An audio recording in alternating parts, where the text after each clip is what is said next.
Shalom, selamat malam sahabat yang terkasih di dalam Tuhan Yesus Kristus. Puji syukur kita panjatkan kepada Tuhan Yesus Kristus karena kasih dan penyertaan-Nya telah menyertai kita sepanjang hari ini. Dan kembali kita dipertemukan pada malam hari ini dalam kesempatan yang indah ini. Sebelum kita beristirahat malam ini, marilah kita mengambil waktu sejenak untuk merenungkan firman Tuhan dan kita datang ke hadirat Tuhan agar hati kita dipenuhi dengan damai sejahtera dan kasih-Nya. Namun sebelum itu, mari kita berdoa. Bapa kami yang penuh kasih, terima kasih karena Engkau telah menyertai kami sepanjang hari ini. Sebelum kami menutup hari ini, kami datang ke hadapan-Mu dengan hati yang rindu mendengar suara-Mu.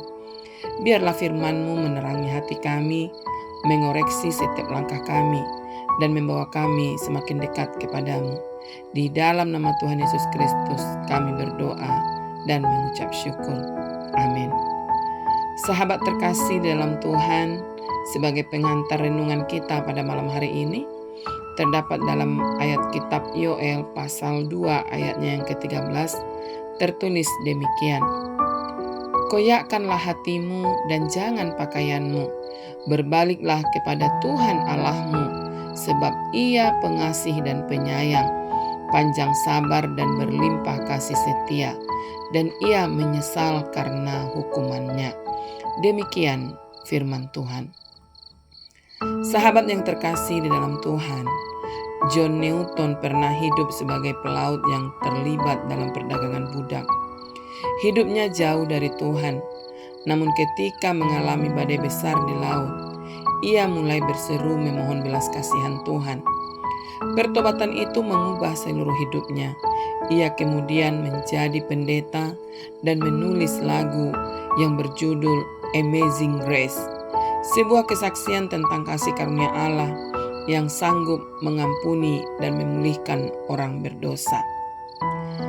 Sahabat yang terkasih di dalam Tuhan Yesus Kristus, dalam perjanjian lama, ketika seseorang menunjukkan duka cita atau pertobatan, mereka sering mengoyakkan pakaiannya sebagai tanda penyesalan. Namun melalui Nabi Yoel, Tuhan mau menyampaikan sesuatu yang jauh lebih penting. Koyakkanlah hatimu dan jangan pakaianmu. Tuhan tidak mencari pertobatan yang hanya terlihat di luar. Tuhan menginginkan hati yang sungguh-sungguh berubah. Mudah bagi seseorang terlihat rohani di hadapan orang lain, tetapi Tuhan melihat isi hati. Dia mengetahui apakah kita benar-benar rindu hidup sesuai kehendak-Nya atau hanya menjalankan kebiasaan keagamaan.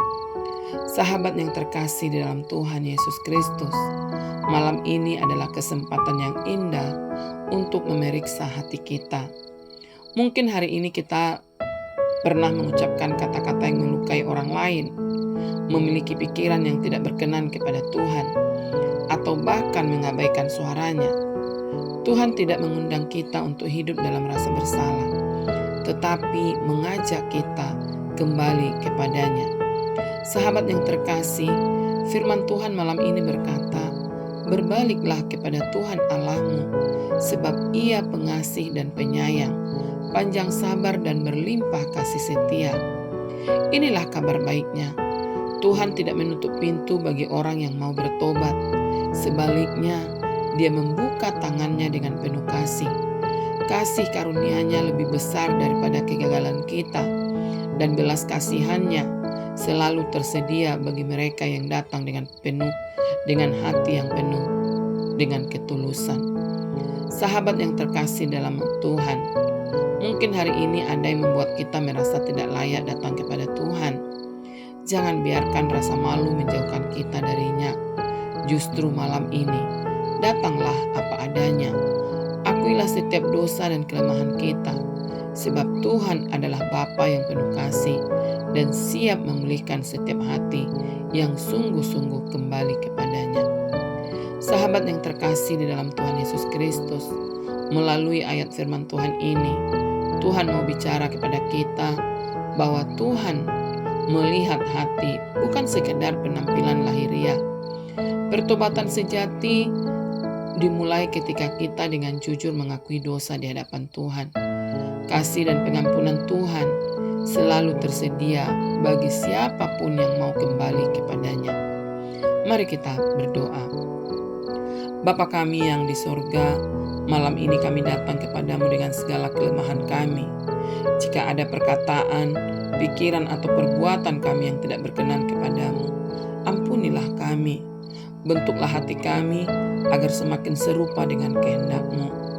Terima kasih karena Engkau adalah Allah yang penuh kasih, penyayang, panjang sabar dan berlimpah kasih setia. Biarlah damai sejahtera-Mu memenuhi hati kami saat kami beristirahat malam ini. Di dalam nama Tuhan Yesus Kristus kami berdoa dan mengucap syukur. Haleluya. Amin. Sahabat yang terkasih dalam Tuhan, lakukanlah firman Tuhan yang telah didengar dan terimalah berkat daripada Tuhan. Tuhan memberkati kita dan melindungi kita. Tuhan menyinari kita dengan wajah-Nya dan memberi kita kasih karunia. Tuhan menghadapkan wajah-Nya kepada kita dan memberi kita damai sejahtera. Kasih karunia dan damai sejahtera dari Allah Bapa kita dan dari Tuhan Yesus Kristus menyertai kita selama-lamanya. Amin. Puji Tuhan, sahabat yang dikasihi dalam Tuhan Yesus Kristus, kiranya firman Tuhan yang telah kita dengar malam ini boleh menjadi kekuatan dan penghiburan bagi kita semua. Jangan pernah ragu untuk tetap percaya kepada Tuhan. Ingat, Tuhan tidak menuntut hati yang sempurna, tetapi hati yang mau kembali kepadanya. Satu langkah pertobatan yang tulus akan selalu disambut oleh pelukan kasih karunia-Nya. Selamat malam, selamat beristirahat. Kiranya Tuhan Yesus menjaga tidur kita dan memberikan kekuatan baru untuk kita menjalani hari esok. Tuhan Yesus memberkati kita semua dimanapun kita berada. Sampai jumpa dalam renungan malam berikutnya. Shalom.